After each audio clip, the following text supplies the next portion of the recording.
की जगह जगन्नाथ जी का प्रसाद होता है। अच्छा। सारी पूजा होती है, आरती होती है, मगर जगन्नाथ जी की जगह जगन्नाथ जी के प्रसाद को रखा जाता है। प्रसाद जो वहाँ से भोग लगा के फिर यहाँ पे जगन्नाथ जी का जो प्रसाद है ना, वो बोलते जगन्नाथ जी ही हैं, इसीलिए जगन्नाथ जी के प्रसाद की इतनी वैल्यू है। मतलब प्रसाद पहले का भोग लगा हुआ हाँ, फिर वहाँ रखते वहाँ रखते हैं प्रसाद। और जो जो भी जगन्नाथ जी का प्रसाद, जैसे चावल हमारे पास हैं, तो उसको हम अटर रिस्पेक्ट, है ना, प्रसाद तो सारा प्रसाद है, लेकिन जगन्नाथ जी के प्रसाद के लिए बोला जाता है कि एक कदम भी आगे नहीं बढ़ाना। अगर आपकी हथेली में किसी ने जगन्नाथ जी का प्रसाद रख दिया और आप उसको लेके एक कदम भी आगे बढ़ गए, तो ऐसे बोलते प्रसाद का निरादर हो गया। मतलब एक, समझ गए, इतना भी नहीं कि हाथ में ले लिया और आप चल रहे हो, मतलब जब लिया, जहाँ लिया वहीं पहले पा लिया। इतनी क्विक पाना चाहिए जगन्नाथ जी के प्रसाद को। सिर्फ एक ही सूरत में आप जगन्नाथ जी का प्रसाद उसी वक्त नहीं पा सकते, अगर आप उस समय हरि नाम उच्चारण कर रहे हो, तो संकीर्तन चल रहा है, तो मतलब वो भी नाम ही है। अगर नाम चल रहा है तो, जैसे एक बारी श्रीमन महाप्रभु को एकादशी पे किसी ने जगन्नाथ जी का प्रसाद दे दिया, तो जगन्नाथ जी का प्रसाद अब एकादशी पे तो नहीं पा सकते, है ना। कई लोग ऐसा बोलते हैं कि जगन्नाथ जी का प्रसाद एकादशी पे भी पा सकते हैं, वो भी ठीक होंगे, वो भी ठीक है। परंपरा है सबकी अपनी अपनी, जिसको जैसे आदेश है तो उनका ठीक है। हम लोगों को महाप्रभु ने क्या संदेश दिया अपने आचरण से, कि एकादशी के दिन उनके हाथ पे जगन्नाथ जी का प्रसाद रखा, तो वैसे ही प्रसाद जगन्नाथ जी का लिए हुए श्रीमन महाप्रभु संकीर्तन करते रहे, और द्वादशी तक संकीर्तन करते हुए द्वादशी पे पारण किया उस प्रसाद से। तो प्रसाद का भी निरादर नहीं हुआ, और एकादशी का भी व्रत का फॉलो पूरा कर पाए, एकादशी के व्रत को भी पालन नहीं किया उस समय, रखते थे। महाप्रभु जब यहाँ आए थे, आज भी आएगा, कि उसमें कोई कुछ बोलता था तो महाप्रभु हमेशा यही कहते थे, मैं भगवान नहीं हूँ, मैं एक साधारण जीव हूँ, मैं एक साधारण व्यक्ति हूँ। तो श्रीमन महाप्रभु ने हमें यहाँ पे साक्षात हरि ने आके अपने आचरण से ये दिखाया कि एक भक्त को कैसा होना चाहिए। उनका कोई आचरण आप ऐसे नहीं देखोगे कि भाई ऐसे ऐसे भी कर लेते हैं, भगवान है, बिल्कुल ऐसे रहें वो जैसे हम जीवों को रहना चाहिए, कैसा हमारा आचरण होना चाहिए, ऐसा ही उन्होंने प्रत्यक्ष श्रीमन महाप्रभु ने दिखाया। तो इसलिए वो सारे विधि विधान, अब जैसे आज आएगा कथा में कि उनको कह रहे हैं कि आप कोई सन्यासी थोड़ी हो, आप तो हरि हो, आप क्या इतना ये करते हो कि मैं सन्यासी हुई हूँ। तो श्रीमन महाप्रभु ने कहा नहीं, मैं साधारण व्यक्ति हूँ, मैं साधारण जैसे सन्यासी होता है मैं वैसे ही हूँ, और मुझे भी मेरे बारे में लोग क्या कहेंगे मुझे भी उसकी चिंता है। एक सन्यासी के बारे में लोग क्या कहेंगे, मेरे चरित्र पे भी दाग लग जाएगा अगर ऐसा मैं कुछ करता हूँ, तो समझ गए। तो बिल्कुल वैसे ही रहें जैसे एक साधक को रहना चाहिए। इसीलिए नवद्वीप में जब हम सिद्ध भी हो जाते हैं तो उसे बोला जाता है सिद्ध साधक, ऐसे वहाँ पे हमें बोलते हैं सिद्ध साधक है। सिद्ध हैं पर जीवन साधक का ही है। वहाँ पे भी हम साधक की तरह ही रहेंगे, वहाँ पे भी हम एकादशी व्रत करेंगे, वृंदावन में नहीं होएगा, मगर नवद्वीप में हमारा एकादशी व्रत होएगा। नवद्वीप में वो प्रभु हैं, ऐसे भी बोलते हैं कि वो प्रभु हैं नवद्वीप में, जो नित्य नवद्वीप है वहाँ पे प्रभु नहीं रखते, क्योंकि वो नित्य उसमें है, वहाँ पे वो प्रभु स्वरूप में है, पर यहाँ पे साधक स्वरूप में ही है जो श्रीमन महाप्रभु है। तो यहाँ पे हमेशा उन्होंने एकादशी का व्रत इत्यादि ये सब किया है। ये नित्य में और यहाँ पे नवद्वीप में भेद है, और वृंदावन में तो होता ही नहीं है सब। तो इसीलिए जो गौड़िया नहीं है वो हम देखते हैं कि वो एकादशी व्रत का पालन नहीं करते। जो अन्य परंपराएं हैं वो क्योंकि गौड़िया नहीं है ना, तो गौड़िया नहीं है तो नहीं करते। तो इसीलिए हम उनको गलत भी नहीं कह सकते, क्योंकि वो गौड़िया नहीं है ना, वो अपने सिद्ध देह से अपने आप को वृंदावन में ही जानते हैं। तो जब वृंदावन में ही जानते हैं तो नहीं रखते फिर एकादशी का व्रत, क्योंकि वृंदावन में नहीं है, तो इसलिए वो भी ठीक है।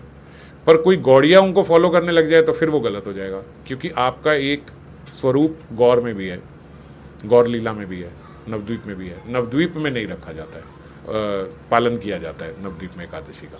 तो इसीलिए गौड़ियाओं के लिए आदेश है एकादशी व्रत हमेशा करना ही है। अन्य परंपरा में है वो नहीं करेंगे, तो दोनों ही ठीक है, समझ गए ना, दोनों ठीक है। ऐसे नहीं है कि वो गलत है कि हम गलत है, हम दोनों ठीक हैं। जो गौड़िया नहीं है उसके लिए वो ठीक है, जो गौड़िया है उसके लिए ये ठीक है। और कोई प्रश्न किसी का? हमने सेवा अपराध पे चर्चा करी थी पिछली बारी, तो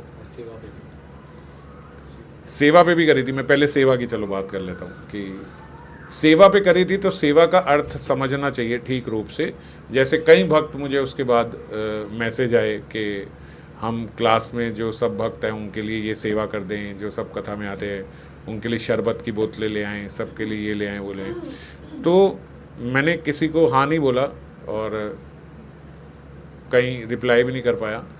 पर ये ना मुझे लगता है हमेशा से, जैसे मैं बोलता हूँ, सेवा भाव होना चाहिए, बहुत ज़रूरी है। हम सबका आपस में एक दूसरे के प्रति भी सेवा भाव होना चाहिए, पर सेवा ना कहाँ ज़रूरत है वहाँ करनी चाहिए।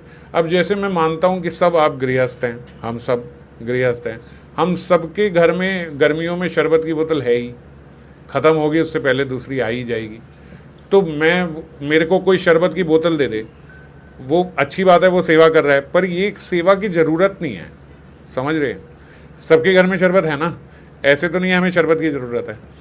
तो अगर शरबत सत्तू इस सब की सेवा करनी है तो हर महीने हम लोग ब्रज में जैसे करते हैं राशन की सेवा, आप उसमें करवाओ कि भाई इस बार 1 महीने का सत्तू हमारी तरफ से, सब जितने वहाँ पे साधक हैं उन सब के लिए, जितने सब संत हैं उन सब के लिए, वहाँ जहाँ ज़रूरत है।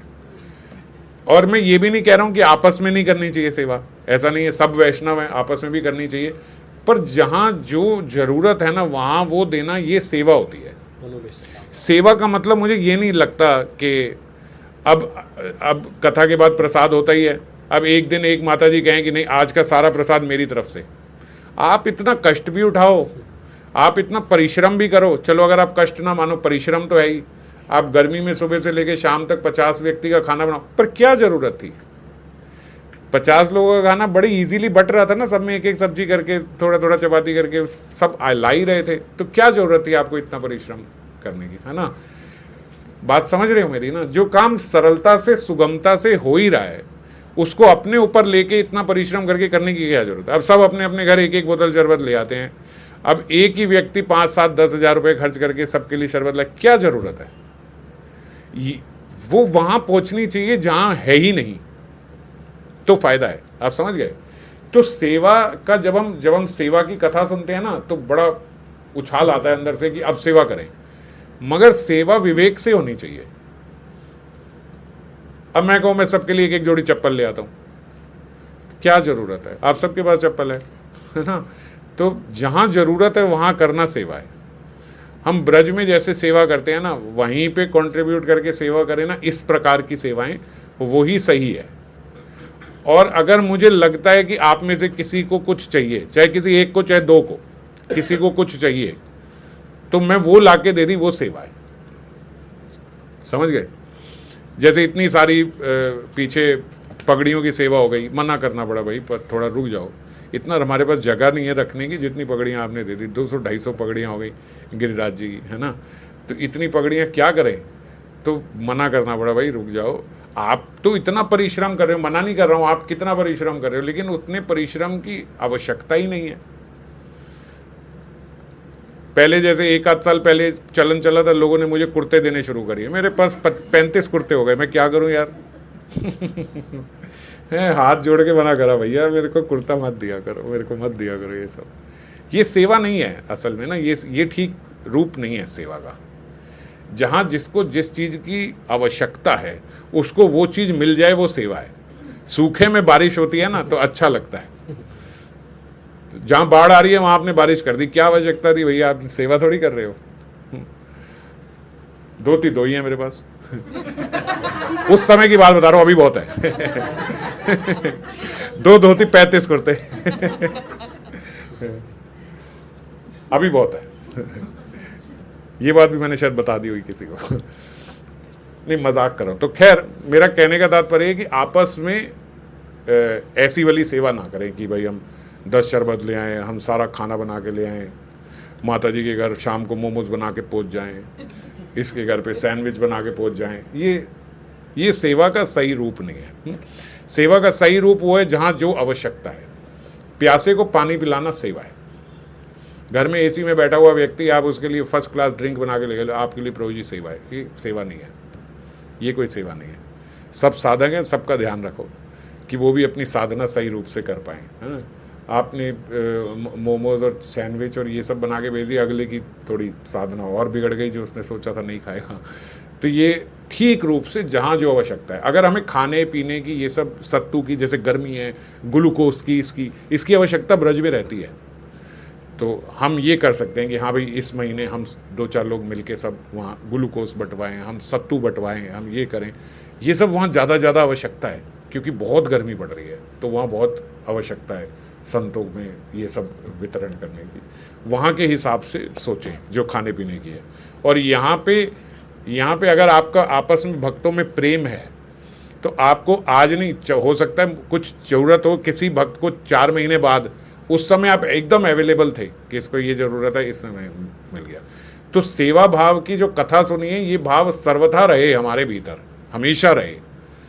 ऐसा नहीं कि बस आज ही करा और आज ही बमन कर दो उस सेवा का और ख़त्म, उसके बाद वो भाव भी उड़ गया, वो कथा भी उड़ गई, है ना। फटाफट से अभी कल सेवा की कथा सुनी, आज धड़ धड़ सब भक्तों ने सेवा कर दी और बस उसके बाद ख़त्म हो गया। ऐसा होता भी है हमारा, फिर वो सेवा का ख़त्म हो जाता है, जोश ख़त्म हो जाता है।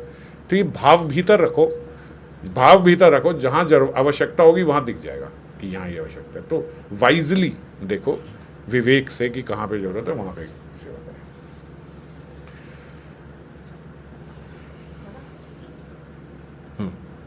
जैसे अपना नियम की माला कर रहे हैं और हमें दिख रहा है कि कोई सेवा है तो क्या करना चाहिए? सेवा के लिए तो शायद हम नाम कर रहे हैं, किसी के लिए कर रहे हैं, तो उस टाइम क्या करना चाहिए कि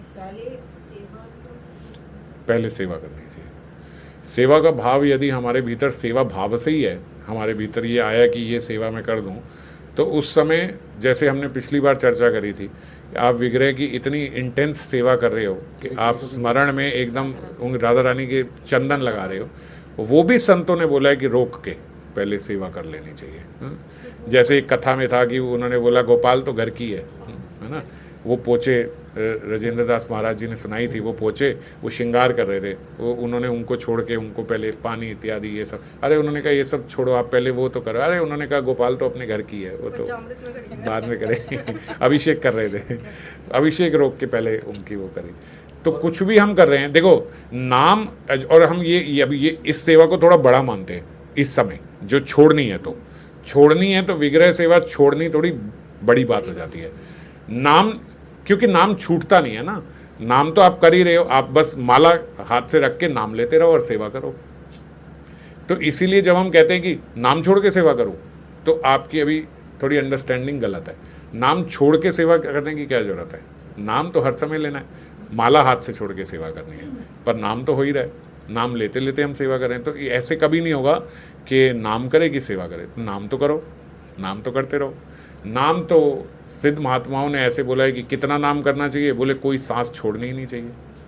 जो सांस बिना नाम के निकली तो गड़बड़ हो गई, वो सांस का ऋण हो गया आप पे, है ना। तो इसीलिए नाम तो हर समय करना है, तो नाम छोड़ के सेवा कभी नहीं होगी, नाम के तो साथ ही सेवा होगी। माला छोड़ के सेवा होगी तो वो कोई बात नहीं, वो तो आप वैसे भी नाम ले रहे हो, नाम निरंतर लेते रहना है। और इसीलिए जहाँ भी उदाहरण दिया गया ना, वहाँ विग्रह की सेवा का उदाहरण दिया गया। वो छोड़ के भी सेवा करनी पड़े, पहले सेवा कर लो।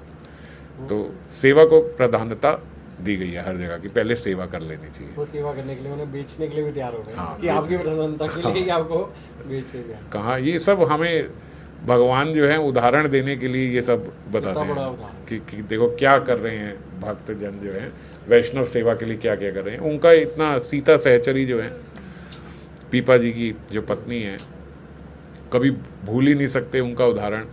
एक ही वस्त्र अपने देह पे है, एक ही वस्त्र, वो भी बेच दिया क्योंकि कुछ 2 संत आ रहे थे उनकी सेवा के लिए, वो वच भी बेच दिया और एकदम नग्न अवस्था में अपने आप को एक कमरे में बंद करके बैठी हैं। अब समझ रहे हो, इतना कोई कर सकता है कि एक वस्त्र भी नहीं बचा, वो भी बेच दिया। किस लिए? कि जो वैष्णव आ रहे हैं उनके प्रसाद की व्यवस्था हो जाए। एपिटोम है ये, चरम सीमा है सेवा की।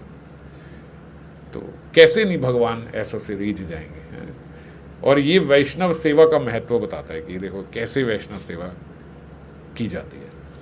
तो इसीलिए सेवा भाव हमारे अंदर हमेशा रहे। ऐसे जल्दी जल्दी नहीं करो कि पिछली बारी कथा सुनी है तो अभी फटाफट से इस हफ्ते हमें कोई सेवा कर डालनी है। आपका सबसे बड़ा सेवा भाव आपके स्वभाव का भी है। स्वभाव से भी सेवा होती है, सबसे उत्तम सेवा स्वभाव से होती है। हम सबके दास बन के रहे, हम किसी के द्वेष के पात्र ना बन पाए, ऐसा सरल स्वभाव होना चाहिए। अगर आपसे कोई व्यक्ति द्वेष कर रहा है, जो द्वेष कर रहा है उसकी बात छोड़ो, पहले आप इतने बड़े कैसे हो गए कि आपसे कोई द्वेष कर पा रहा है? मेरी बात को समझ पा रहे हो? द्वेष करना गलत बात है, ये तो हम बहुत बार बात करते हैं। मैं कह रहा हूं जिससे द्वेष कर रहा है कुछ गलती उसके अंदर भी होगी, ऐसा स्वभाव होना चाहिए कि वो अपनी गलती माने कि मैं इतना बड़ा हो गया कि ये भक्त मेरे से द्वेष कर रहे हैं, इसका मतलब मेरी दासता में कमी आई है ना, मैंने अपने आप को बड़ा दिखाया है, तभी तो मैं इस लेवल का बन पाया। अपने दास से किसको द्वेष होता है? नौकर से कभी किसी को द्वेष हुआ है किसी को द्वेष? जो आपकी चाकरी कर रहा है उससे कभी द्वेष थोड़ी होएगा। तो इसका मतलब आपने चाकरी नहीं करी ना, आप नौकर नहीं बन पाए, आप दास दास बोल के भी दास नहीं बन पाए, तभी तो आप द्वेष का पात्र बन गए। आप द्वेष नहीं कर रहे हो, आप द्वेष का पात्र बन गए, ये भी गलत है। ऐसा स्वभाव होना चाहिए। ऐसे स्वभाव से भी सेवा होती है कि मैं हमेशा इतना विनम्र रहूं, मैं हमेशा ऐसे रहूं उनके सामने, हमेशा ऐसा रहूं, छोटा बन के रहूं। सबसे बड़ी सेवा ये है। और ये सेवा हम हमेशा कर सकते हैं और घर के भीतर भी कर सकते हैं। जो घर वाले हमारे साथ रह रहे हैं, जो वैष्णव जिनके साथ हम रह रहे हैं, जो हमारे घर के अंदर ही हैं, उनके साथ भी रह सकते हैं। तो अगर उनके साथ ये सेवा होगी तो कितना समय सेवा चलेगी? निरंतर सेवा चलेगी, निरंतर सेवा हो रही है ना। ये सेवा भाव समझ रहे हो? ये सेवा भाव है कि मेरा भाव ही ऐसा है कि मैं एकदम सेवक हूँ, हर जगह सेवक हूँ, जहाँ जैसे यथा संभव जिसकी जो सेवा हो सकेगी वो करूँगा। कुछ नहीं है तो मेरा आचरण ऐसा होना चाहिए कि अगर किसी को किसी चीज़ की आवश्यकता है तो पहले मेरे को बुलाए, भाई इधर आइए, इतने सरल हो जाए। ऐसे ना इनको थोड़ी बोलेंगे, ऐसा नहीं होना चाहिए। बहुत सरल रहना चाहिए कि कोई भी आपसे सेवा के लिए बोल पाए, ऐसा स्वभाव बना लेना, ये सेवा भाव है। तो हम लोग बहुत छोटा समझते हैं, शरबत बोतल बांट दी सेवा, कुलचा छोला खिला दिया ये सेवा, ये दिया है वो सेवा, चप्पल दे दिया, जूता दे दिया ये सेवा।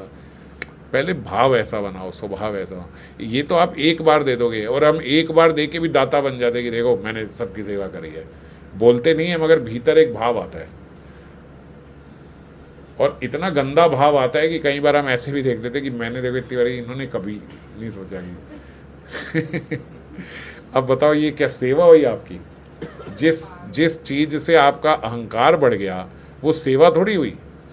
असल में तो वो सेवा थी ही नहीं, आप अपना बड़कपन दिखा रहे थे दे के।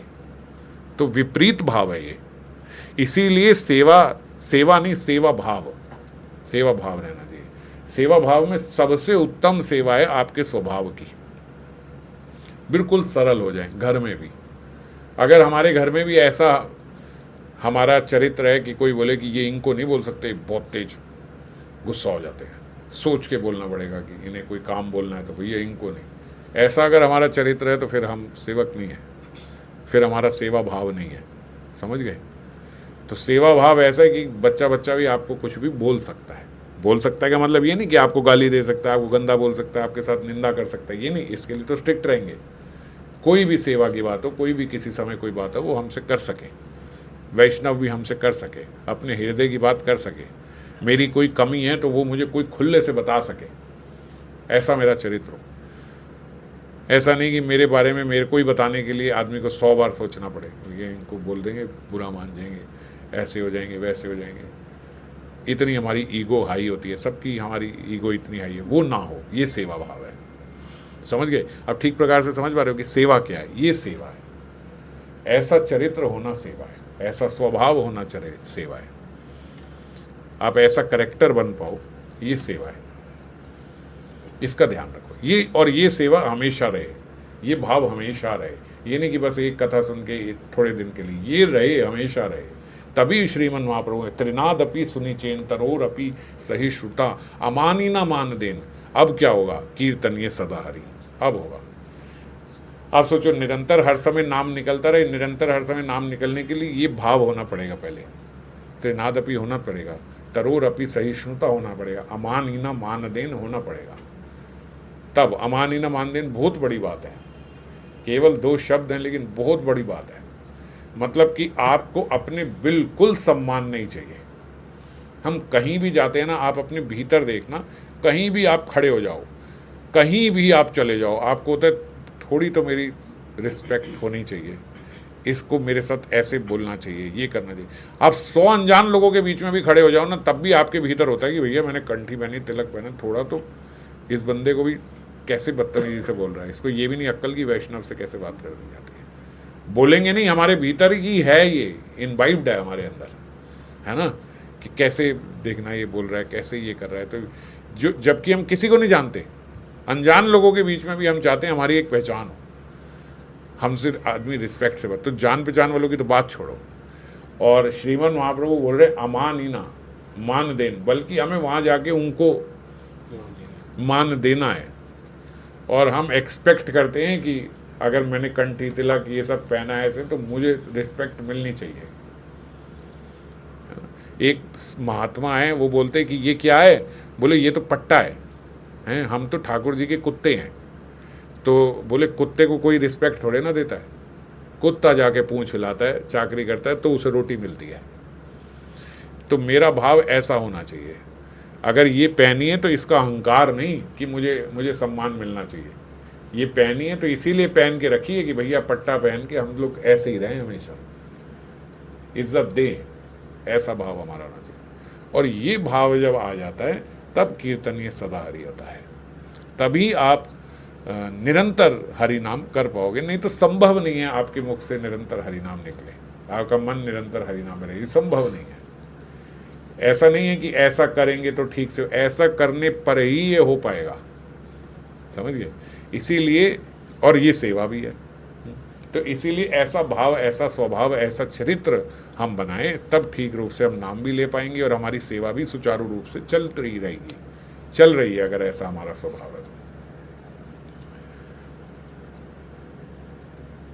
तो पिछली बार हम जो चर्चा कर रहे थे सेवा अपराध की, ऐसा भाव स्वभाव अगर किसी का होगा तो उससे कभी सेवा में भी कोई अपराध नहीं होगा। ज़्यादातर सेवा अपराध हैं ही ये कि ठीक से ना बैठना, ठीक से आदमी नहीं बैठता, वही अपने एक अहंकार भीतर है जिसके, क्योंकि देखो कितनी भगवत गीता में अर्जुन पूछ रहे हैं ना कि भगवान जो भक्त है वो बैठता कैसे है, उठता कैसे है, खड़ा कैसे होता है, चलता कैसे है, ये भगवत गीता में प्रश्न पूछ रहे हैं। तो वेली बात थोड़ी है अगर भगवत गीता में अर्जुन पूछ रहे हैं रणभूमि में खड़े होके तो।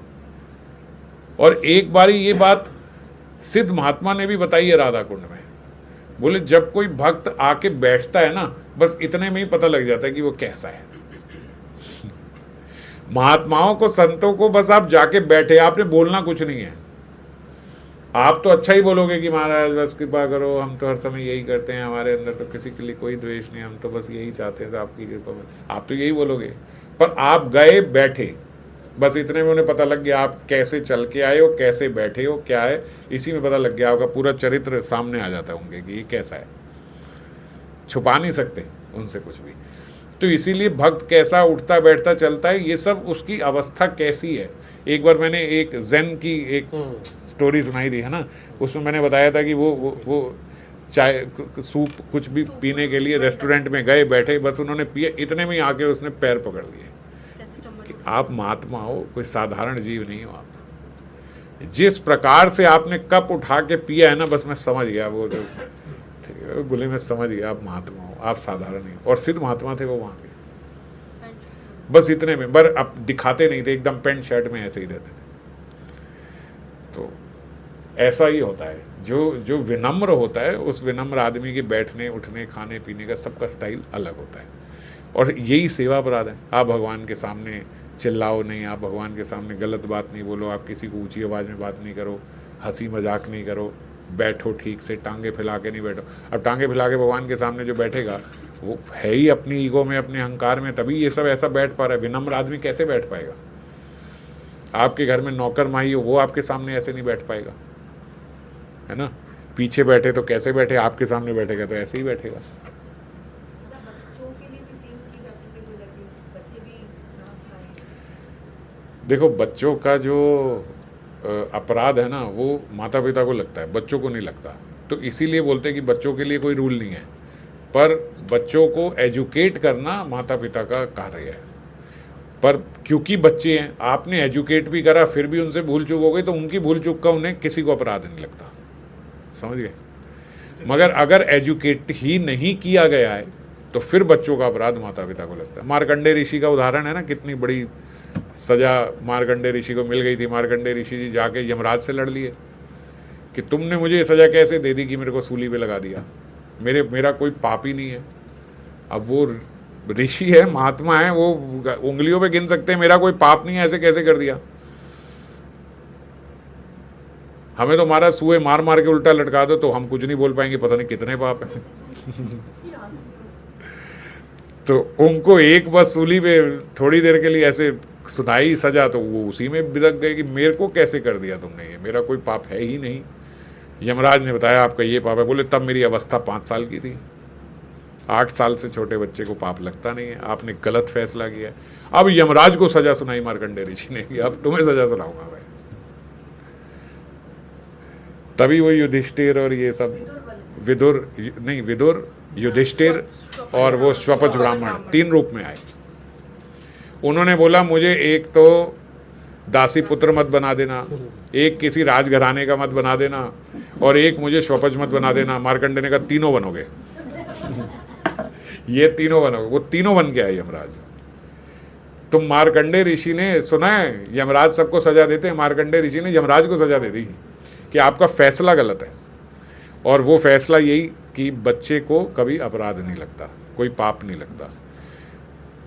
अब मार्कंडेय ऋषि का अपराध और भी किसी को नहीं लगा, तो समझिए, तो जरूरी नहीं है कि बच्चे का अपराध माता पिता को ही लगेगा। अगर माता पिता ने ठीक रूप से समझाया और बच्चे से भूल हो गई तो भगवान वो अपराध नहीं लेते, बाल अपराध फिर नहीं लगता। पर अगर आपने समझाया ही नहीं है तो फिर वो अपराध माता पिता को लग जाता है कि भाई आपने अपनी ड्यूटी नहीं करी। आप सबने समझाया ही है फिर भी बच्चे से गलती होती है, फिर वो अपराध क्षम्य है, वो उसमें ज़्यादा सीरियस होने की जरूरत नहीं है। क्योंकि क्या है, आप बहुत ज़्यादा प्रेशर करोगे ना तो फिर बच्चा रिपल्सिव होता है कि फिर ये तो बिल्कुल आप तो हटो, फिर मुझे भक्ति ही नहीं करनी ना, मुझे भक्ति ही नहीं करनी, क्योंकि भक्ति में तो बहुत सारे पागलपन हैं इनके, ऐसे न करो वैसे न करो, तो मुझे करनी नहीं। तो बच्चा एक एस्केपिज्म में आ जाता है कि मुझे करनी नहीं, मैं मानता ही नहीं। तभी बच्चे फिर ऐसे, मैं मानता ही नहीं, आप मानते हो ना आप मानो, मैं तो नहीं मानता। तो वो इसीलिए क्योंकि आप बहुत फोर्स कर रहे हो, तो वो बहुत फोर्स नहीं करना है, हमें सिर्फ एजुकेट करना है। अब हर बच्चे के 100 नंबर तो नहीं आ जाते ना, जब आप पढ़ाई भी बढ़ाते हो तो किसी के 60 आ रहे हैं, किसी के 70 आ रहे हैं, किसी के 80 आ रही है, किसी के 90 आ रहे, सब ठीक है, आप तो पढ़ा ही रहे हो। अब जितने आने तो हम ऐसे तो नहीं कर सकते तेरे 100 क्यों नहीं है, मैंने तो सब पढ़ाया था। तो ऐसे ही अध्यात्म भी है, आपने तो सब बताया, मगर हर व्यक्ति का चरित्र 100 से 100 तो नहीं हो सकता हर बच्चे का। तो जितना भी है 60 है, 70 है, 80 ठीक है। हम जब उस अवस्था में थे हमारा तो 0 था, तो आज जो हमारे आगे है वो हमसे तो बहुत आगे हैं। तो मैं यही देख के बड़ा संतोष करता हूँ कि जो मेरे से तो आगे ही है। मैं तो इस समय कुछ भी नहीं जानता था जब इस अवस्था में था, थोड़ा बहुत तो घर में माता की कृपा से पता था, मगर आने वाली पीढ़ी और बेटर है, उन्हें ज़्यादा पता है। तो इससे संतोष करना चाहिए, पाप अपराध से फिर भय नहीं करना चाहिए। पाप अपराध के भय से अगर कार्य करोगे तो गलत कर जाओगे, बहुत प्रेशर दे जाओगे। ठीक है, तो कल पिछली बार फिर हमने चर्चा करी थी कि श्रीमन महाप्रभु ने सेवा अपराध आए कहाँ से थे, क्या बात हुई थी सेवा से? ये आया था ना कि हम नाम ठीक से महाप्रभु से पाएंगे तो पाएंगे। हाँ, नाम लेने में भी हमारी क्यों नहीं वो हो रही। तो सबने प्रसाद पाया, उसके बाद प्रसाद श्रीमन महाप्रभु को पहले सबने पवाया, श्रीमन महाप्रभु ने पाया, फिर सबने प्रसाद पाया, और सबके प्रसाद पाने के बाद फिर अपने हाथों से श्रीमन महाप्रभु ने सबको चंदन और माल्यम किया। और ये बात मैं पहले भी बता चुका हूँ कि हम लोगों को भी ये करना चाहिए कि जब हम लोग भोग लगाते हैं तो जैसे फर्स्ट भोग में आपने आचमन किया, पोछन किया, उसके बाद चंदन माल्यम। आप नवद्वीप में देखोगे ये चैतन्य चरितामृत में, तो हर भोज के बाद, हर प्रसादम के बाद ये अवश्य होता है कि उसके बाद जो भी वैष्णव हैं, श्रीमन महाप्रभु वैष्णवों को कर रहे हैं, वैष्णव श्रीमन महाप्रभु को हर प्रसादम के बाद पोछन वस्त्रम, उनका आचमन, पोछन वस्त्रम, उसके बाद चंदन और माल्यम। तो ये भी हमें मेडिटेट करना चाहिए, है ना।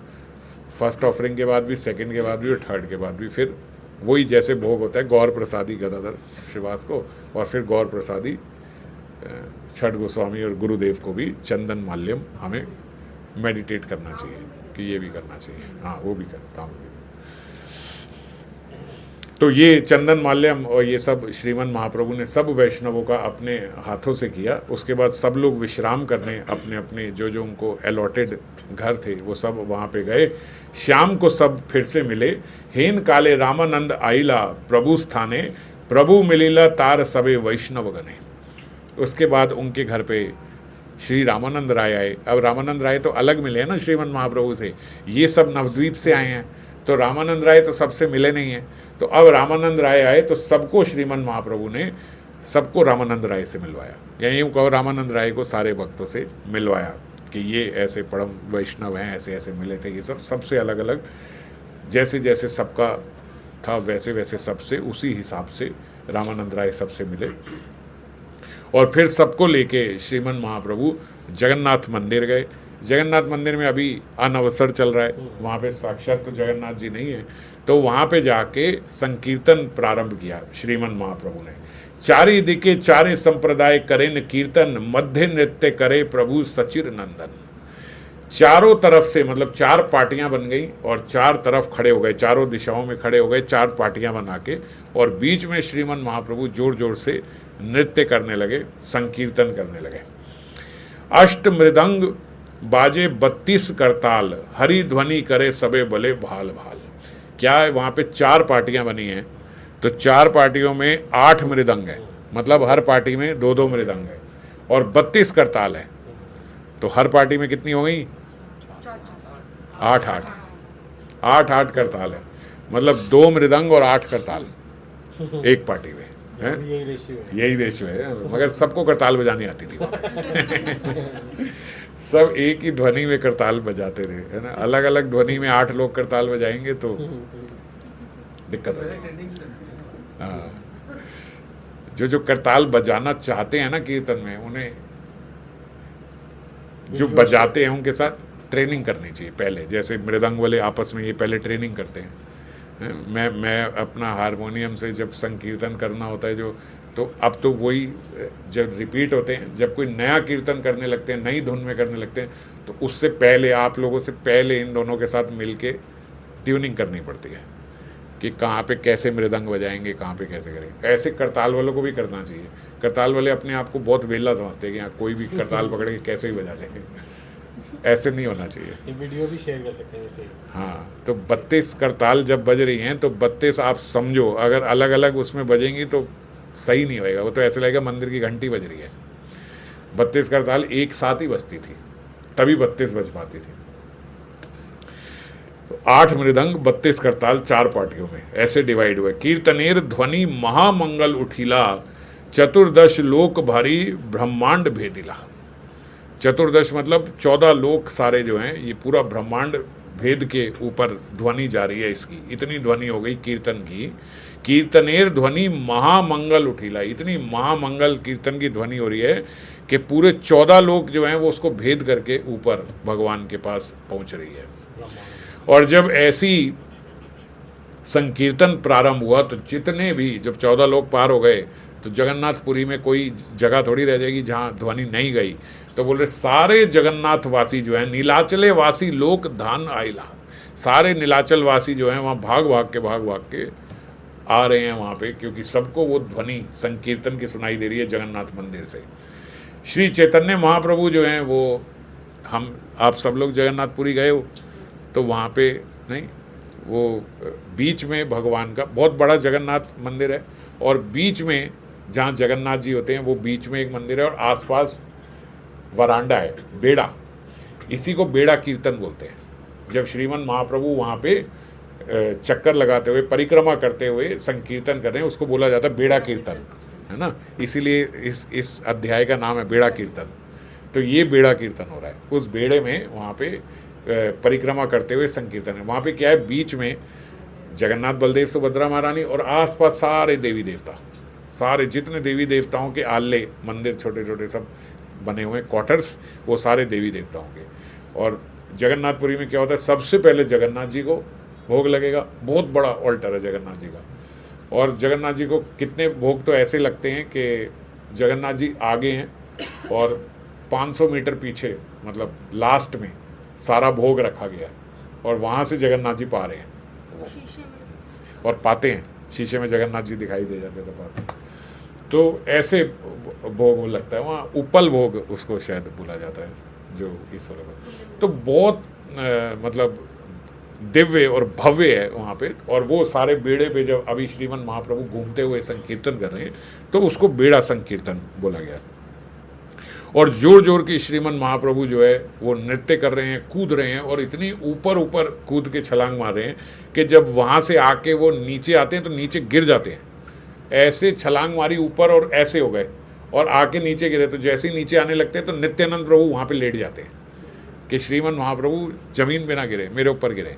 तो वो नित्यानंद प्रभु ध्यान रख रहे हैं, श्रीमन महाप्रभु कूद रहे हैं और कूद के जैसे ही वो आते हैं तो नित्यानंद प्रभु नीचे उनको पकड़ लेते हैं, वो वहीं लेट जाते हैं कि उनको श्रीमन महाप्रभु को लगे नहीं। ऐसा समझ रहे हो आप, समझ भी नहीं सकते कि किस प्रकार का संकीर्तन हो रहा है, क्या आनंद हो रहा है।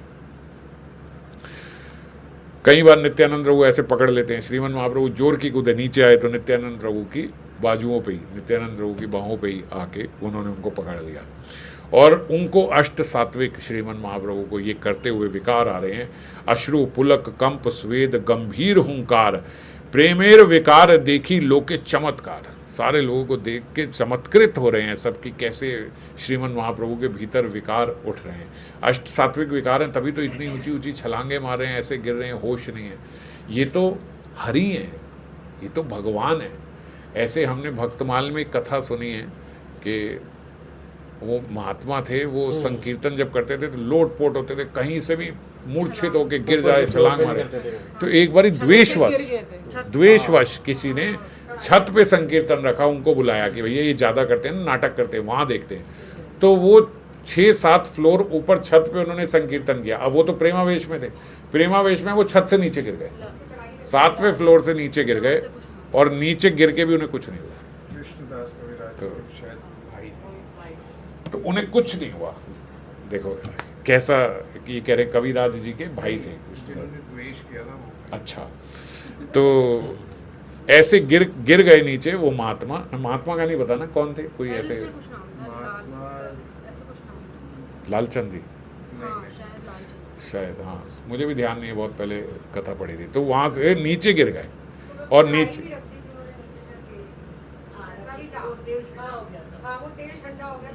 अच्छा हो सकता है। तो हाँ बड़ा मुश्किल है कि एग्जैक्ट जगह भी लोकेट करना कि वो इसी जगह पे गिरेंगे, वहाँ पे हाँ चलो। तो वो बात से बात बनती जाती है कि फिर वो भी था, उसमें अंदर मछलियाँ भी थी। तो ये जो भी होगा चलो, एनीवे चाहे कहीं पे गिरे, कढ़ाई पे गिरे, उस पे गिरे, मगर उन्हें कुछ हुआ नहीं। कहने का मेरा मतलब ये है कि उनको कोई कुछ नहीं हुआ। तो प्रेमावेश में जब व्यक्ति गिरता है तो वो उस समय उसको कोई उस समय पीड़ा नहीं हो सकती, वो इस देह में नहीं है, समझ गए, ये देह में वो है ही नहीं, तो इसलिए वो कुछ उनको उस समय फर्क नहीं पड़ा। और ये तो फिर साक्षात हरि है। पिचकारी धरा जनी अश्रु नयने, ये हमने जैसे सुना है कि श्रीमन महाप्रभु के नयन से अश्रु पिचकारी की तरह निकलते थे, इतना जल निकल रहा है, ऐसे लग रहा है कोई पिचकारी फेंक रहा है, ऐसे अश्रु निकल रहे हैं। बेड़ा नृत्य, इसको बोलते बेड़ा नृत्य, क्योंकि बेड़ा से कीर्तन करते हुए नृत्य हो रहा है। बेड़ा नृत्य महाप्रभु करी कत शन, मंदिरे पाछे रही कराए कीर्तन। थोड़ी देर के लिए वो मंदिर के पीछे वाले पार्ट में वहीं पे रहे और वहीं पे खड़े होकर कुछ क्षण श्रीमन महाप्रभु ने संकीर्तन किया। उसके बाद ये सारे जो हैं जोर जोर के 4 पार्टियां जो हैं वो महाप्रभु को बीच में घेर के, वो महाप्रभु बीच बीच में जोर जोर से ऊपर ऊपर छलांग मार रहे हैं, नृत्य कर रहे हैं और ये सब संकीर्तन कर रहे हैं। और कुछ क्षण के बाद बहु क्षण नृत्य करी प्रभु स्थिर हैला, बहुत देर कीर्तन करने के बाद अब प्रभु स्थिर हो गए। 4 महंतेर तभी नाचीते आज्ञा दिला, फिर उन्होंने 4 लोगों को बोला कि अब आप नृत्य करो। अब श्रीमन महाप्रभु ने खूब नृत्य किया, उसके बाद थोड़ा शांत हो गए 4 लोग। वो 4 लोग कौन है? एक पार्टी में नित्यानंद प्रभु, एक पार्टी में अद्वैत प्रभु, एक में श्रीवास पंडित और एक में वक्रेश्वर पंडित। वक्रेश्वर पंडित का हमने सुना था ना, 72 घंटे लगातार नृत्य करते रहे। तो श्रीमन महाप्रभु ने कहा मेरा एक पर तो वक्रेश्वर है, अगर दूसरा होता तो मैं उड़ जाता। तो ऐसा वक्रेश्वर पंडित के बारे में महाप्रभु बोलते हैं। तो ये चारों लोग जो हैं, अब ये चारों 4 पार्टियों से नृत्य कर रहे हैं और श्रीमन महाप्रभु बीच में। मध्य रही महाप्रभु करेन दर्शन ता एका ऐश्वर्य तार हईला प्रकट। मध्य रह के श्रीमन महाप्रभु इनके दर्शन कर रहे हैं और उस समय एक ऐश्वर्य तार हईला प्रकट, महाप्रभु ने एक ऐश्वर्य प्रकट किया। क्या ऐश्वर्य प्रकट किया? सबे देखे प्रभु करे अमार दर्शन। सब लोग क्या देख रहे हैं कि श्रीमन महाप्रभु हमारी ओर ही देख रहे हैं। ऐसे खड़े हैं महाप्रभु बीच में, एक पार्टी आगे है, एक पार्टी राइट पे, एक लेफ्ट पे और एक पीछे है, और सबको क्या दिख रहा है कि श्रीमन महाप्रभु हमें ही देख रहे हैं, हमारी तरफ ही श्रीमन महाप्रभु का मुख है। ये वो बोले कैसे? चारी जने नृत्य देखिते प्रभुर अभिलाष से ही अभिलाषे करे ऐश्वर्य प्रकाश। क्योंकि प्रभु की अभिलाष है कि वो चारों लोगों को नृत्य करते हुए देखना चाहते हैं। इस अभिलाषा की वजह से उन्होंने इस ऐश्वर्य का प्रकाश किया। और ये कैसा ऐश्वर्य है? बोले जैसे पुलीन भोजने येन कृष्ण मध्य स्थाने चौदिकेर सखा कहे आमार नेहाने। जैसे भगवान श्री कृष्ण बाल गोपाल जब अपने सखाओं के साथ यमुना पुलिन पे, यमुना तट पे जाके लंच किया करते थे, सारे उनके साथ बीच में बैठ के भोजन किया करते थे, तो सारे सखाओं को घेर के बैठ जाते थे, कन्हैया बीच में बैठा करते थे, और सबको यही लगता था सारे सखान को कि जो गोपाल हैं वो हम ही को देख रहे हैं, कन्हैया हम ही को देख रहे हैं, हमारी ओर ही बैठे हैं, कोई उनकी पीठ नहीं देख पाता था। बोले बिल्कुल सेम ऐसा ही प्रकाश, ऐसा ही ऐश्वर्य आज यहाँ पे श्रीमन महाप्रभु कर रहे हैं। ऐश्वर्य ब्रज में भी भगवान ने खूब दिखाया है, बल्कि यूं कहना भी सही होगा कि ऐश्वर्य सबसे ज्यादा भगवान ने ब्रज में ही दिखाया है। अब एक उंगली पे गोवर्धन उठा लेना ये कम ऐश्वर्य है? ऐसा ऐश्वर्य बताओ और कहाँ दिखाया है? बाकी जगह तो चक्र चलाया है, अब एक उंगली पे एक चक्र घूम रहा है, ये तो कोई ऐश्वर्य नहीं है। पर एक इस उंगली में पूरा पर्वत उठा लेना, हमसे महाराज पूरी परिक्रमा ना दिए जाए एक दिन में, वो एक उंगली में ऐसे उठा के हैं दिन। हाँ, तो रासलीला सबसे बड़ा। तो ये जो ऐश्वर्य है, रासलीला में गणना नहीं है, पर कई लोग गणना करके भी बोल देते हैं कि लगभग 300 करोड़ गोपियां थी। तो 300 करोड़ गोपियों के साथ, सबके साथ कृष्ण है। अब वो बोलते कि अब इसमें बड़ी इसकी चर्चा चलेगी, बहुत लंबी हो जाएगी। अब वो बोलते कि 300 करोड़ गोपियों के साथ 300 करोड़ कृष्ण यहाँ तो हो गए, ऐसा समझो, तो ये भी बहुत बड़े ऐश्वर्य की बात है। और वो बोलते कि नहीं, ऐसा कुछ नहीं हुआ कि 300 करोड़ हो गए, यहाँ पे कन्हैया इस प्रकार का ऐश्वर्य नहीं दिखाते। वो इतनी जोर के घूम रहे थे, इतने जोर के घूम रहे थे कि सबको लग रहा था कि वो उन्हीं के साथ है। जैसे अब ये पंखा घूम रहा है, तो अब आप नहीं बता पाओगे कि इसके 3 पर हैं कि 4 पर हैं। अब घूमता हुआ तो चारों तरफ लग रहा है कि घूम रहा है, और कोई जगह ऐसी नहीं है जहाँ नहीं है। तो ऐसे भगवान जो है, जैसे आग को जोर की घुमाए, आग को जोर से घुमाए तो वो पूरा सर्कल दिखता है, तो ऐसे कन्हैया सब जगह। अब ये भी ऐश्वर्य है। तो ऐसा बहुत ऐश्वर्य ब्रज में दिखाया। पर ब्रज में क्या है? ब्रज में ऐश्वर्य भाव नहीं है, न सखाओं में, न गोपियों में, न मैया में, न बाबा में, न किसी ब्रजवासी में। बाकी जगह लोग ईश्वर भाव रखते हैं, ब्रज में क्या है? ऐश्वर्य क्या है? ईश्वर भाव। तो ईश्वर भाव ही नहीं है, उनको ईश्वर ही नहीं समझते, तो इसीलिए उनका ऐश्वर्य ही नहीं लगता। उन्होंने उंगली पे पहाड़ उठा लिया, तो सखा कह रहे हैं, सब कह रहे हैं, बाल गोपाल कह रहे हैं, अरे हमने लाठी लगाई है, ताए को हो रहा है। हाँ, मुंह में ब्रह्मांड दिखा दिया, उसके बाद हंसे तो मैया को लगा मुझे ही गलत फहमी हो गई, इसके अंदर से कहाँ से ब्रह्मांड आ जाएगा, मुझे हेल्यूसिनेशन हो रही हैं। तो इस प्रकार से कुछ लगता ही नहीं है, वो सब कुछ कर रहे हैं लेकिन लग ही नहीं रहा। तो क्या नहीं है? ब्रज में ऐश्वर्य भाव नहीं है। ऐश्वर्य तो है भगवान का बहुत, मगर ब्रजवासियों के भीतर ऐश्वर्य भाव नहीं है। भगवान तो बाज ना है, हर जगह उन्होंने ऐश्वर्य दिखाया, पर ब्रजवासी ऐसे हैं कि उनके भीतर भाव ही नहीं है। इसीलिए बोला जाता है कि अगर आपको भी ब्रज में प्रवेश करना है तो ईश्वर की गंध भी नहीं रहनी चाहिए कि भैया ये ईश्वर है, भगवान है, हरि है, ऐसा हमारे भीतर भाव नहीं रहना चाहिए। मेरे कौन है? प्रिय प्रियतम है, प्रिया के प्रियतम है, ऐसा भाव मेरे भीतर आना चाहिए, है ना। ये भीतर हमारे भीतर आएगा तो हम ब्रज जाने के अधिकारी बने। अभी ब्रज जाने के अधिकारी नहीं है, क्योंकि अभी हमारे अंदर तो है कि भगवान ईश्वर, ये ऐसे हमारे अंदर भाव है। अभी ये भाव मिटाओगे तो अपराध हो जाएगा, मिट जाएगा तो प्रेम होगा। समझ रहे हो? मिटाना नहीं है, मिट जाएगा प्रेम में। जब प्रेम होगा तो ये मिट जाएगा। अपना प्रेमी चाहे प्राइम मिनिस्टर हो, पर जब प्रेम हो जाता है तो फिर कदर नहीं रहती कि ये प्राइम मिनिस्टर है कि प्रेसिडेंट है। ये कितनी बड़ी फैक्ट्री का मालिक है, 400 वर्कर उसके नीचे हो, पत्नी को क्या इससे मतलब?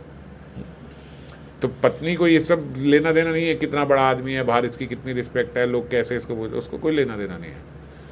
ऐसे ही प्रेम जब ठाकुर जी से हो जाएगा तो कितने बड़े ईश्वर हैं, हरि हैं, ये सब रह नहीं जाएगा। ये सब भाव हमारे भीतर, ये ब्रज भाव है। तो ऐसे ही श्रीमन महाप्रभु यहाँ पे ऐश्वर्य दिखा रहे हैं, मगर अभी किसी को ये समझ में नहीं आ रहा कि ये ऐसा ऐश्वर्य है, क्योंकि सबको उस समय तो नृत्य कर रहे, सबको लग रहा है कि मेरी तरफ देख रहे हैं। और ऐसे ही कन्हैया जब वहाँ पे दिखा रहे हैं ऐश्वर्य, तो किसी को समझ में नहीं आ रहा कि ये कोई ऐश्वर्य है। वो सबको लग रहा है कि मेरी ओर देख ही रहे हैं, तो इसमें कोई बात ही नहीं हो रही, तो कैसे पता लगेगा कि ये कोई ऐश्वर्य है?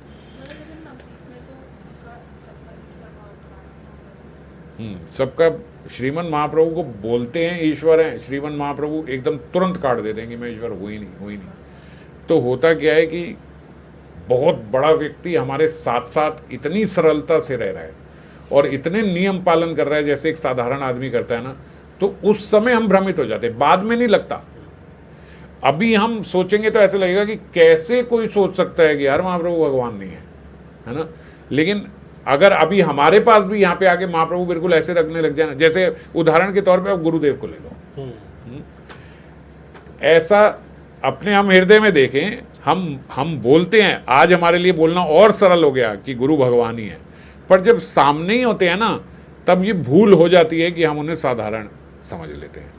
मतलब रिस्पेक्ट तो रहेगी, साधारण का मतलब ऐसे नहीं कि बिल्कुल ऐसे गले में हाथ डाल लोगे, मगर ऐसे नहीं आता कि ये ईश्वर है, क्योंकि वो इतना बढ़िया रोल करते हैं ना मनुष्य का, ऐसे एकदम रहते हैं, तो विश्वास नहीं होता कि ये ईश्वर है।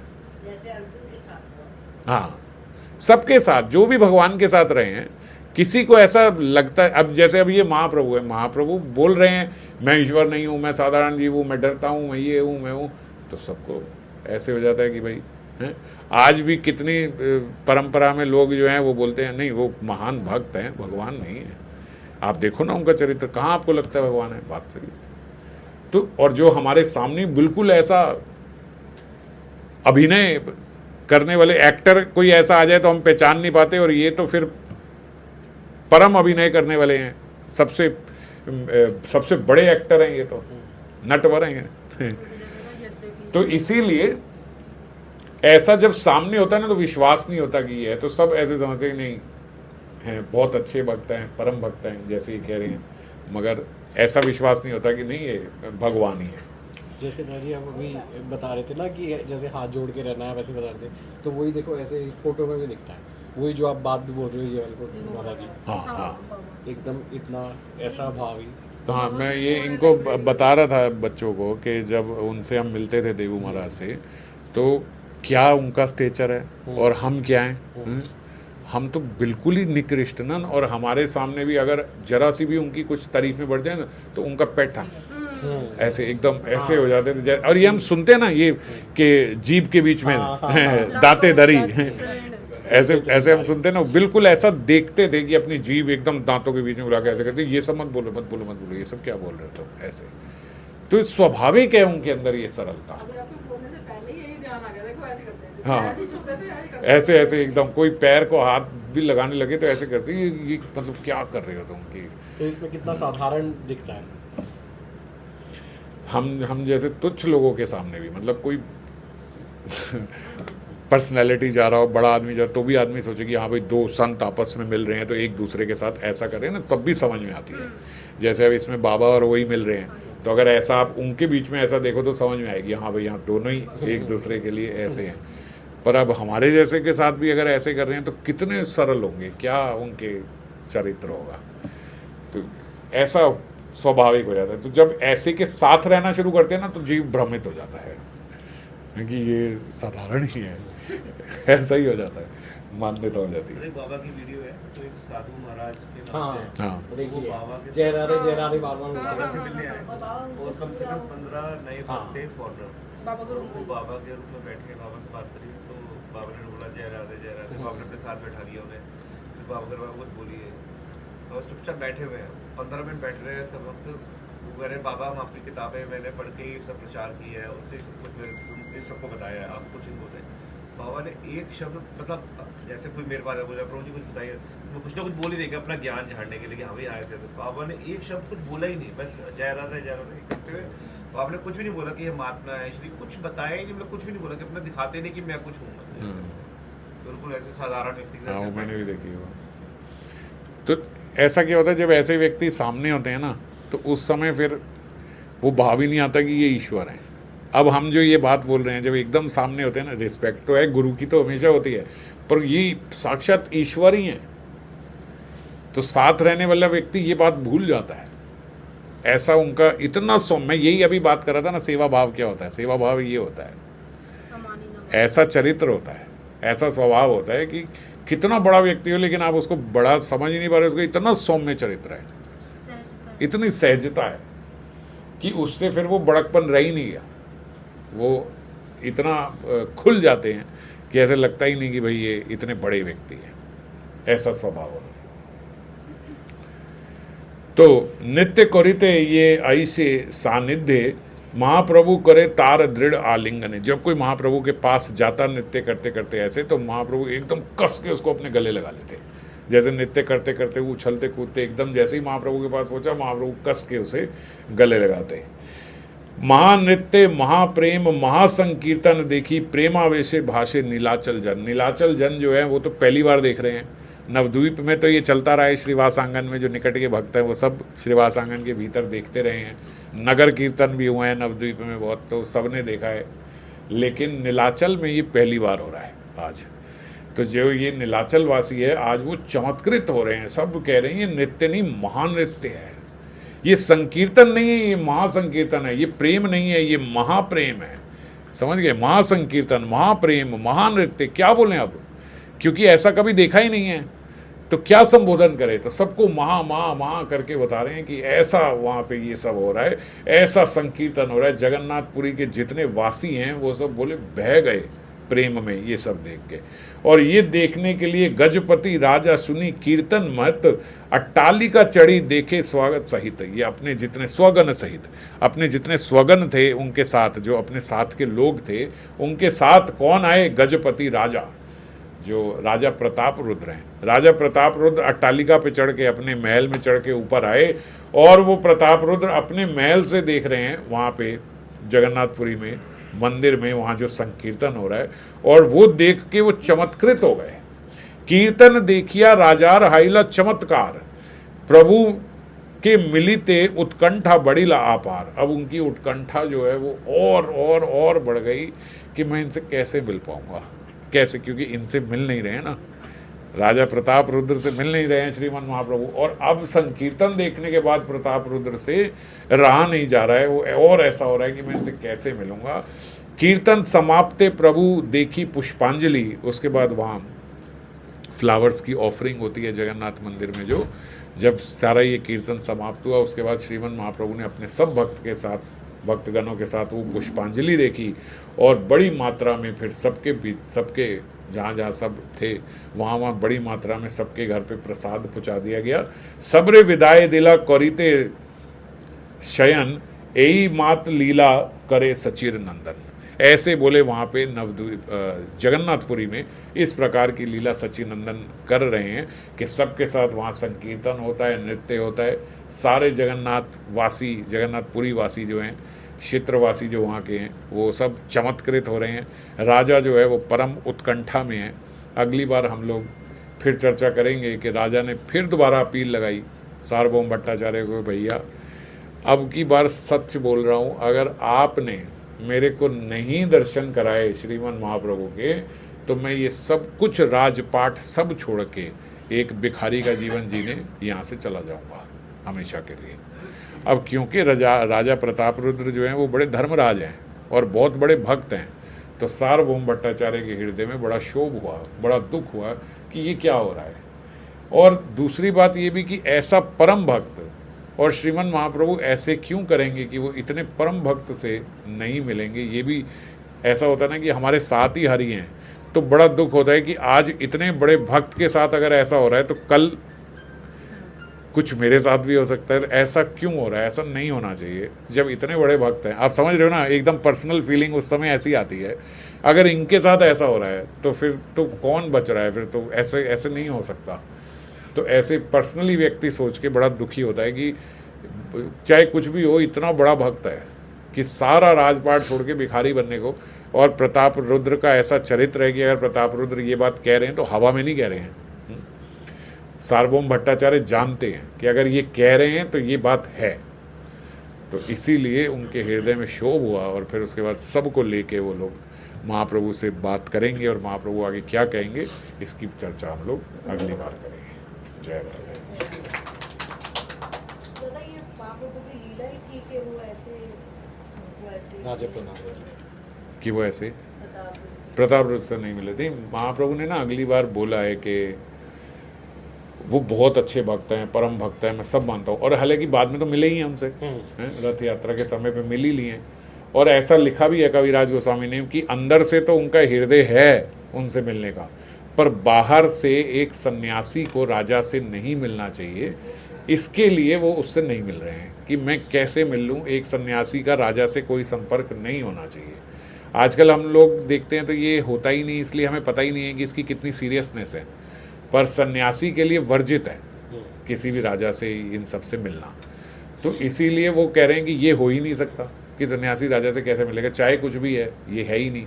लेकिन भीतर से अभी आएगा आगे कि वो भी समझ रहे हैं सब भीतर से कि भैया ये जो मैंने श्लोक भेजा था उसमें तो और एकदम दादी एक्सट्रीम का एग्जांपल लिया है ना कि राजा जो है वो भिखारी बनने के लिए तैयार है, एकदम टॉप से बॉटम दर्शन के लिए।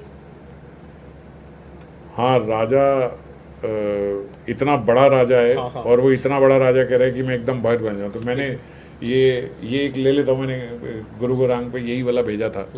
तो उसके बाद मैं खुद ही डिकोड नहीं करने का समय मिला मेरे को। यद्यपि ईश्वर तुम्ही परम स्वतंत्र तथापि स्वभावे है परम परतंत्र, है ना। तो भगवान के लिए वो कह रहे हैं, रेणु माता जी आगे तक चली गई, इन्होंने तमाल दादा को भेज के वहां से मीनिंग मंगवा लिया था।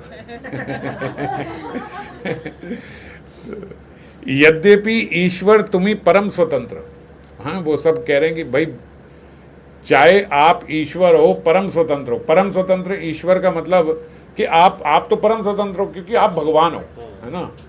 जैसे हम किसी को टॉन्ट मारते हुए कहते हैं ना, तू तो भगवान है ना भाई, तू तो कुछ भी कर सकता है। ऐसे हम टॉन्ट मारते हैं ना किसी को, you think you are god. तो ऐसे ही वो कह रहे हैं, यद्यपि यहाँ टॉन्ट नहीं मार रहे, यहाँ तो भगवान ही है। तो हम टॉन्ट मारते हैं, वो तो भगवान को ही कह रहे हैं ना। यद्यपि ईश्वर तुम्ही परम स्वतंत्र, आप चाहे ईश्वर हो, परम स्वतंत्र हो। परम स्वतंत्र होने का मतलब है कि आप किसी भी मात्रा का तप करके, आप किसी भी मात्रा के व्रत करके, ऑस्टेरिटी करके, सेवा करके, जप करके, कुछ भी करके आप कहोगे अब तो भगवान आपको मिलना पड़ेगा, मैंने इतना किया है, तो बोले कुछ नहीं चलेगा आपका। क्यों? क्योंकि यद्यपि ईश्वर तुम्ही परम स्वतंत्र, वो परम स्वतंत्र हैं। और किसी शास्त्र में, आप कोई शास्त्र पुराण कुछ भी उठा के देख लो, किसी वेद में देख लो, किसी उपनिषद में देख लो, कहीं नहीं लिखा है कि इतना जप करने से, इतना व्रत करने से, इतनी सेवा करने से, इतना तप करने से भगवान मिल जाते हैं। कहीं नहीं लिखा। भगवान ने डिफाइन ही नहीं किया कि इतना करने से मैं मिल जाऊंगा, हैं। तो इसीलिए भगवान परम स्वतंत्र हैं। आप जितना मर्जी कर लो, वो नहीं मिलेंगे। इस लाइन से बड़ी डिस्करेजमेंट मिलती है। अगली लाइन, तथापि स्वभावे हो प्रेम परतंत्र। तथापि, लेकिन आपका स्वभाव है कि आप प्रेम में परतंत्र हो जाते हो, स्वतंत्र नहीं रहते, फिर आप प्रेम में आप बंध जाते हो। ये आपका स्वभाव है। इससे बड़ा रिलीफ मिलता है। चाहे आप हो तो परम स्वतंत्र, लेकिन आपका स्वभाव ऐसा है, हर आदमी को एक चीज पकड़ लेती है। वो चीज क्या पकड़ ली भगवान की, भगवान को क्या पकड़ा हुआ है कि भगवान प्रेम में परतंत्र हो जाते हैं। जब कोई प्रेम से पुकारता है, अब पहली स्वतंत्र है तो क्या है, जितनी मर्जी मात्रा का आप व्रत तप कर लो, भगवान मिलने वाले नहीं है। पर प्रेम से आपने एक पुकार भी कर दी। द्रौपदी ने प्रेम से बस गोविंद बुला दिया, भगवान साड़ी का अवतार लेके वहीं पे पहुंच गए। गजेंद्र मोक्ष, उन्होंने वो पिछली बार की अपनी स्तुति, ये इंद्रद्युम्न महाराज ही थे यहीं पे, यही जिनकी पत्नी का मंदिर है गुंडीचा, यही इंद्रद्युम्न महाराज थे। अगली बार बात करेंगे इनकी। तो यही इंद्रद्युम्न महाराज जब अगली बार और श्रापित होके हाथी बने हैं, वो हाथी भी जब एक कमल उठा के उनको देता है तो भगवान गरुड़ का भी त्याग करके तीव्रता से वहां पे आके उसको मोक्ष दे देते। क्यों? क्योंकि तुम ही परम प्रेम परतंत्र, प्रेम में आप बंध जाते हो। आपकी ये वीकनेस है।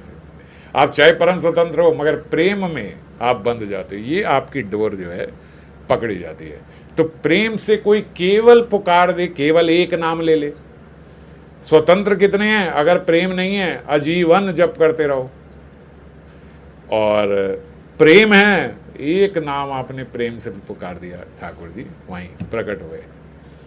हालांकि नाम महिमा ये है कि अंत में आपने कैसे भी पुकारा ठाकुर जी आ जाएंगे, ये नाम महिमा है। पर प्रेम में वो ऐसे हैं कि आपने जरा सा एक कुछ खिला दिया प्यार से, कुछ भी बना के आपने प्यार से खिला दिया। दमयंती जो है वो कड़वे कड़वे चूरण भी खिला रही है, पर क्योंकि प्रेम से खिला रही है कि ठाकुर जी आप जगन्नाथ जी का प्रसाद खाते हो, इतना सब भक्त आपको खिलाते, बदहजमी ना हो जाए, गैस ना हो जाए, आपको पेट में दर्द ना हो जाए, इसीलिए ये करवा चूड़न आपके लिए। उससे ठाकुर जी बंध गए। आपके मीठे मीठे मिष्ठान से नहीं बंधते, उसके करवे चूरण से बन गए। तो क्या है, प्रेम में परतंत्र है वो, समझ गए। बहुत बड़ी हस्ती, लेकिन एक छोटी सी चीज, उनकी एक वीकनेस है कि प्रेम में वो परतंत्र हो जाते हैं, डिपेंडेंट हो जाते हैं, पीछे पीछे भागते हैं प्रेम में। तो यही बात मैं बोल रहा था कि ये सीक्रेट है जो हम लोग समझ जाएं।